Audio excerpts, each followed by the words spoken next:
Ce Quick Debunk numéro 12 vous est présenté par Palacite et très involontairement par Athéos. Palacite revient sur une grande question. La propulsion par réaction peut-elle fonctionner dans le vide ? D'après le laboratoire de pipotique générale et de brassage de vent à haute vélocité, c'est strictement impossible. D'après Chaman à plume, c'est pareil. Tout cela est dû au fait simple et évident que dans le vide interstellaire, la poussée ne peut pas avoir lieu parce qu'elle ne s'appuie sur rien. Il est vrai que le chaman à plume, n'ayant rien touché de plus technique qu'une pirogue, se dit que pour les fusées ça doit être pareil, faut ramer dans le vide. Petit rappel de l'expérience des Mythbusters présentée par Athéos.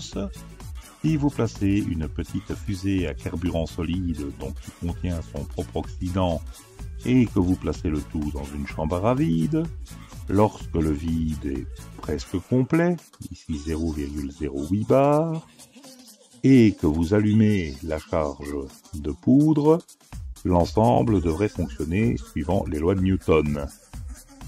Ça a bien l'air d'être le cas. Et oui, ça marche. Cependant, Palacite n'a pas l'air d'accord du tout avec l'expérience présentée. Tout d'abord, il semblerait qu'il y ait eu un appel d'air dans la chambre à vide, comme semblent l'indiquer les deux manomètres présentés avant l'expérience et pendant l'expérience. Accordons-lui ce point, c'est peut-être possible. Le deuxième point sur lequel insiste Palacite, c'est qu'il n'y a pas de combustion dans le vide. Des expériences menées par des savants planétariens montrent que dans le vide, le produit chimique qu'ils ont inséré dans la chambre ne réagit pas lorsqu'on place un laser dessus. On peut donc en conclure que le composé chimique a besoin sans doute d'oxygène pour entrer en combustion. Évidemment, dans une chambre à vide, ce n'est pas possible. Pour bien marquer ce point, le savant platiste va placer une charge de poudre dans une petite capsule contenant de l'air.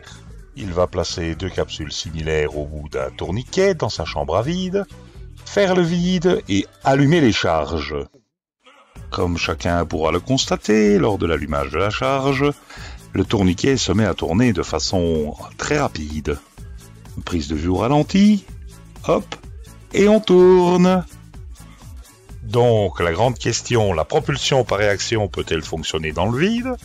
La réponse est oui, comme l'avait si bien dit Sir Isaac Newton. Donc voilà, soit pour fonctionner une fusée dans le vide a besoin d'un oxydant liquide pour son carburant, ou d'un mélange chimique qui contient son propre oxydant.